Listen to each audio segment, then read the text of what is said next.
বন্ধুরা এই যে আজকে বাজার গেছিলাম, বাজার দেওয়ার পরে মাছ আনছি। এই যে মাছটি আগে ডালি। এই যে মাছটি গুড়া মাছের লোকালাম, খুবই সুন্দর মলা মাছ।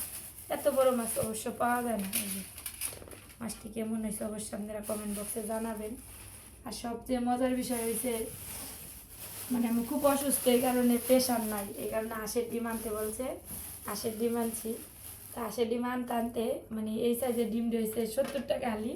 তা সামনে দিই 50 টাকা হালি বিক্রি করতেছে। পরে আনছি এই ডিমটি একটু নোংরা, যাই হোক। পরে আমি মনে হচ্ছি যে কেড়ে 70 টাকাতে ডিম নিলাম, 50 টাকা ডিম ভালো এনে দেখি মানে 50 টাকার আলিও ডিম আর 70 টাকার আলিও ডিম, কত ভাড়া। প্রথমে ভাবছিলাম ঠকছি, পরে দেখি যে না, ডিমেরই সাইজ আলাদা। এই ডিম আনছি, এই যে বেগুন আনছি। প্রচুর দাম, কারণ কোরবানি ঈদ আসছে, তরকারি চতুর্দাদা পানি, তরকারি পাওয়া যাচ্ছে না। এই বেগুন 100 টাকা কেজি, এডিও 100 টাকা কেজি। তারপরে আপনার এই যে আম আনছি। তাহলে ঈদের আগে মনে করেন জিনিসের প্রচুর দাম। এই যে ল্যাংড়া আম আনছি। প্রথম কিছু কিছু আম আসতেছে, এরপরে অবশ্যই ভালো আম আসবে। যাক, সবাই আমি ভিডিওটা একটু দিলাম, আপনারা লাইক কমেন্ট শেয়ার করবেন আর কমেন্ট করে জানাবেন যে আমার বাজারটি কেমন হয়েছে। কারণ হাট বাজার আমি বেশি করি, আমার স্বামী চাকরি করে যেহেতু করতে পারে না, আমিও করি কিন্তু আমি আশা করতে বাজারে নিই।